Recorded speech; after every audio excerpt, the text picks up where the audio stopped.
We all know what the creative economy is: music, film, literature, fashion, visual arts. We cannot clearly show you a clear path to revenue. As filmmakers, there is no doubt that people are working. Even as we speak, people are on TikTok, people on Instagram, people on YouTube, people are out there making films, making TV shows, making music, making art. Primary challenge is piracy. And when I say piracy, I mean intellectual property rights infringement. Our regulators are not helping us to enforce these laws. It's a worldwide law. Like, it's so like you literally, you took something, you stole from me. It's very simple. And there is evidence, but the people who are regulating are not doing the work that needs to be done, even if you report. So there is a need for stronger enforcement, right? The laws are there. Please, we're very good at making laws. This is known around the world. We're good at making laws, but we're not good at enforcement.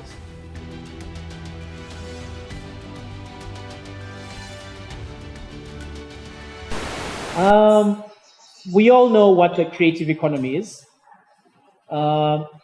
Music, film, literature, fashion, visual arts, media being advertising and all, because it's also creative material, right?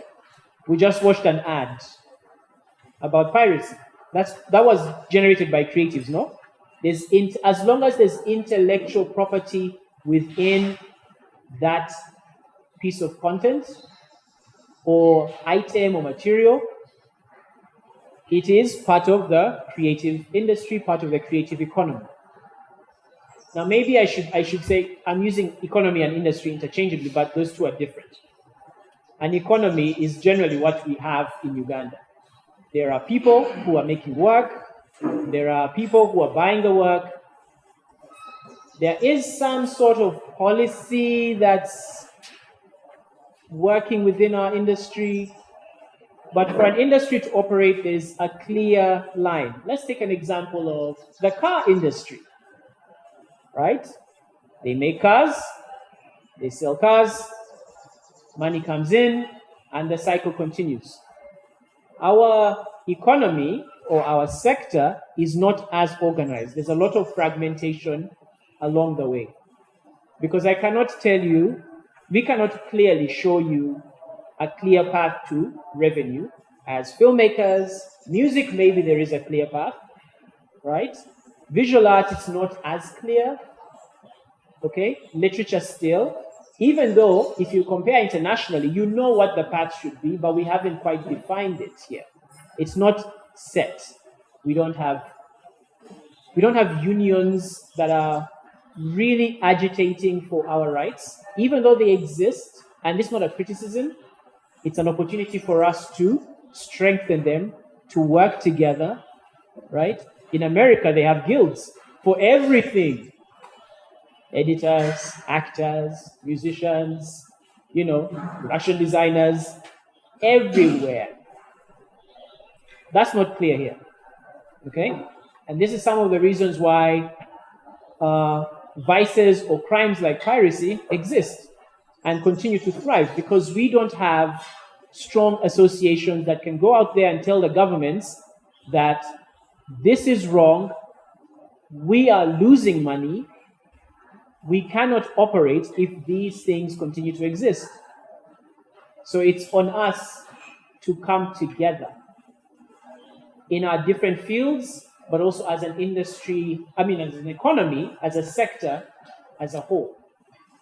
We have to have a seat on the table. When they talk about the president's advisory, whatever it is, there should be 1 or 2 or 3 creatives on that thing, on that round table.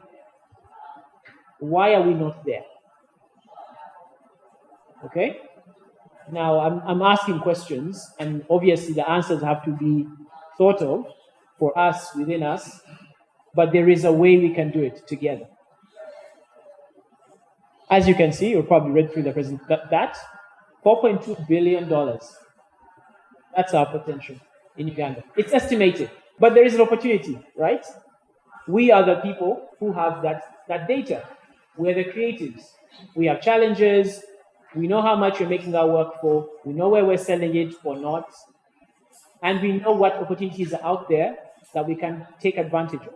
If you look at the creative fields generally in Uganda, as I mentioned, music, film, television, fashion, media and advertising, visual arts, right? People are working. There is no doubt that people are working. Even as we speak, people are on TikTok, people on Instagram, people on YouTube, people are out there making films, making TV shows, making music, making art, making fashion. That is happening as we speak. But there's still an imbalance. Music obviously takes the largest proportion because, one, from an audience perspective, it is very easy to consume, it is very easy to distribute, it is very accessible, right? Musicians here are more likely to gain access to their audience much faster than a filmmaker. It is probably, I'm going to say, it is probably much easier to create, produce, and release a song compared with a film. Because with a film, unless you're a one-man army doing all the parts, yeah, it's a very collaborative field, which is also good. But with music, sit with your mic. The computer has generated everything you need to make music. It's so easy nowadays. There's BandLab. With visual art, yes, you do your work by yourself, but then when it comes to distributing it, therein lies the challenge. How do you put visual art out there? There's some extra steps that have to go into that. All right? Which is why I say music has a much better opportunity because it's been with us a lot longer than all these other, like a lot of the other media. Film is growing, as we've seen. We can't say 20, 30 years ago, the industry was as vibrant as it is now. Right? Nollywood played a very big part in that because they opened our eyes to the possibility of making our own work at scale. And our audiences love local content. Please do not buy this nonsense that Africans don't like their own. They like it, but they're not paying for it. In Uganda, in Kenya, it might be a different scenario. In Uganda, people watch their content. That's why, interestingly, I was in a video shop the other day. No, actually, I was buying something for one of our funders, and she asked me for a translated copy of a film. Now, what is most interesting is that I bought her a Ugandan film in Luganda with a VJ. So the filmmaker took the time to write their scripts, shoot the film with actors, and then some other human came and helped the audience understand your film better. I don't know what that is. If you can explain it to me, please. What does that tell us? That we want to see our story. And when I say stories, I don't just mean in film, in music, in visual art, in literature, in fashion. Yes, fashion is a story. If you look at the kangas from the coast of Kenya, there are words, if you've noticed, the lesus. There are words at the bottom. They mean things, people. Please find out what those things mean before you buy the lesu. You might be buying a slogan for a political party. Okay? So, we have opportunity in every single field, but there are a couple of challenges that are affecting us. Primary challenge, aside from policy, right? Poor policy, is piracy. And when I say piracy, I mean intellectual property rights infringement. That is the actual statement that we should be using. Your brain cells went into creating this work, and someone, and yes, we are all culprits, let's not pretend, we went and got this person's work and downloaded it and consumed it and copied it and distributed it to our friends for no money paid to the person who took time to create this work. All right? This is a problem we are all involved in, or most of us. There may be some angels here. So what are we going to do about this? We have a very big problem of intellectual property rights infringement, and I'll give you an example before I go into the challenges and whatever. There was a film, Imperial Blue. I don't know who has heard of Imperial Blue. Imperial Blue is a British Ugandan film that was shot in 2017. It was released in 2019 in a festival in the UK, and then they did the premiere. They wanted to do the premiere in June of 2020. So guess what happens? The premiere was on the 6th of June. A few days before the premiere, which was not so far from here, a few days before, there was a very clever human who thought they were very clever, distributed it to some TV stations who showed it without permission from the producers. These are channels that were distributing across the country, right? Free-to-air channels. And if it were not for some people who called us and told us, because my wife is in the film, she said, my aunt said, the film is on TV, Sam, what's happening? I decided not to watch it. God bless her. I decided not to watch it because it's not right. You see what I'm saying? Like, this is how far this problem has gone. It's no longer in our homes. Like, we are like it's not just, it's even our national TVs that are doing it to us. And guess what happens after? These guys, the producers, decide to go the legal route. They press charges and they send a legal notice to the stations. Nothing happened. You know why? Because our regulators are not helping us to enforce these laws. It's a worldwide law. Like, it's so like you literally, you took something, you stole from me. It's very simple. And there is evidence.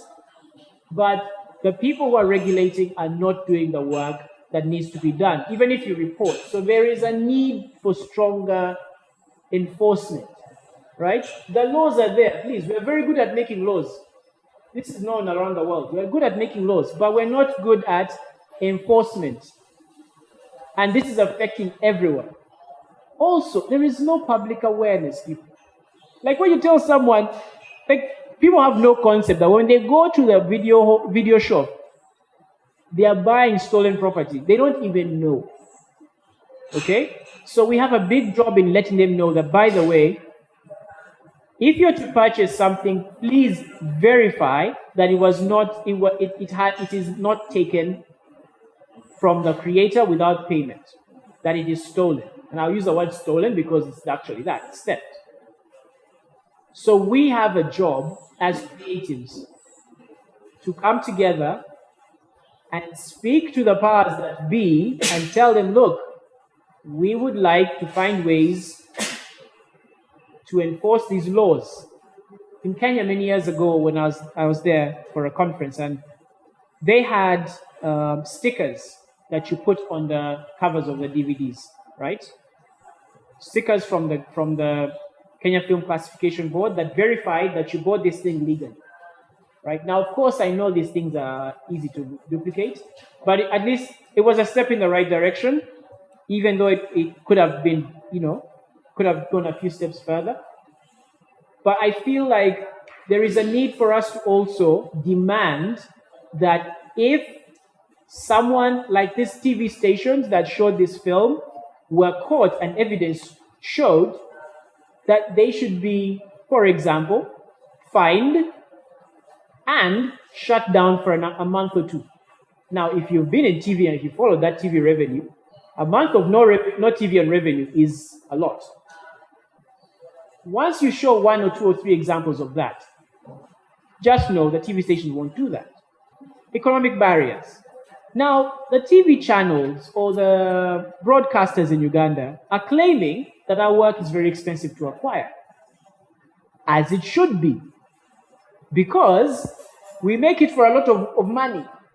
Not to mention, if I'm giving you my film, right, and you're going to show it on TV for 1 or 2 days, I can't show it anywhere else for that period. And maybe you'll say, I want to show it also online, because now all the TV channels have online, like NBS, Who else has an online channel, by the way? It's only NBS, right? Next media group. Which one? Galaxy. Yeah? All of them are now available, many of them are now available online. So now you're giving your film to someone who's also going to show online. NTV used to do that. Oh yeah, we wanted rights for online and broadcast. So now I'm locked there. I'm losing revenue I could have got from someone else who would give me. So they should pay. But they're claiming our content is very expensive. So what do? They will go and buy a telenovela for $30,000 for 100 episodes. How much does it cost to produce a telenovela in Uganda? A lot of money. A lot of money. But see, our local channels don't have that money to make these things. And also the people don't want to license them for the amount of money they should. So there is that barrier. So they'll go for the cheaper version or the pirated version. Because I remember NBS many years ago, I don't know if they still do Movie Zone.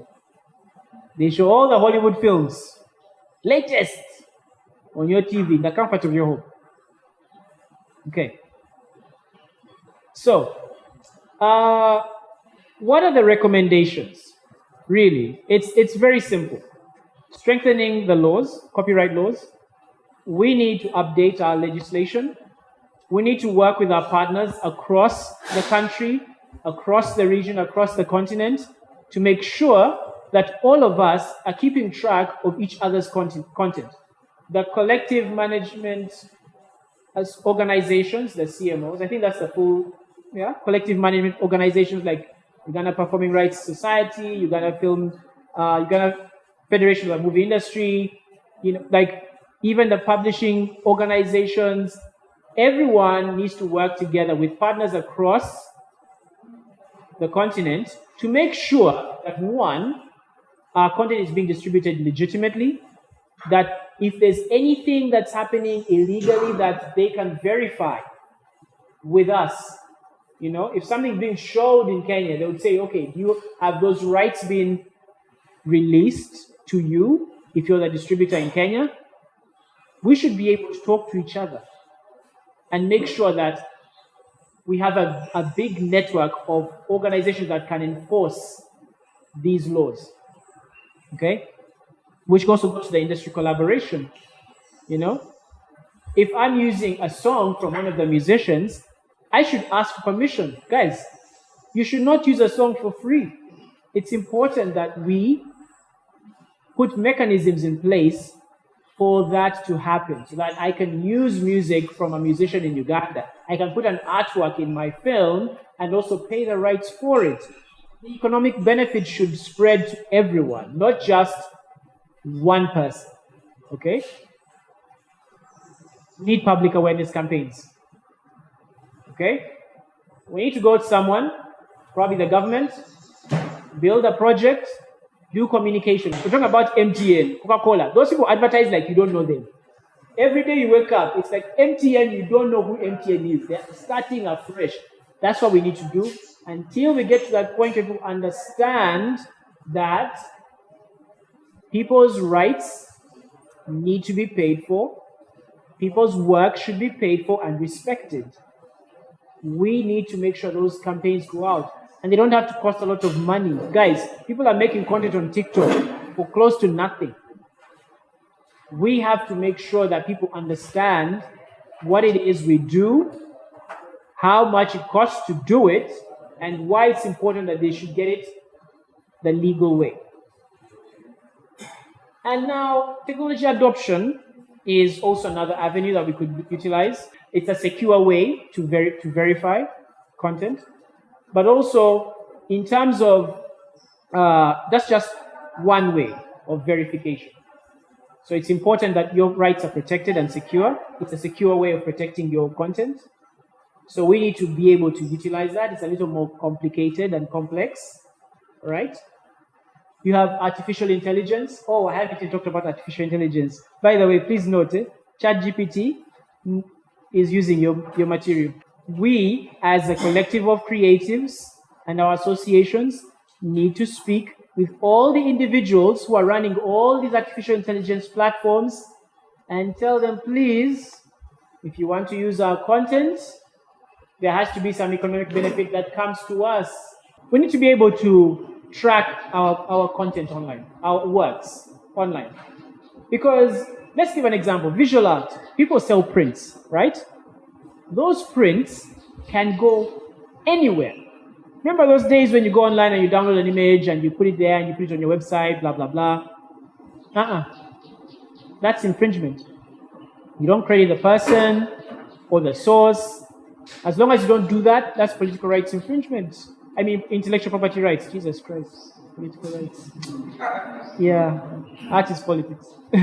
So what I'm trying to say is that it's important for us to make sure that we have secure ways of storing our work, of distributing our work, and exhibiting our work that allow us to get the benefit economically of what we have done, but also the credit, right?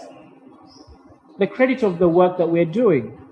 It's really important. I mean, it may not mean a lot now, but many years from now, when someone asks you if you did a particular piece of work and you actually did it, it's important because it shows where you've come from and what you've done.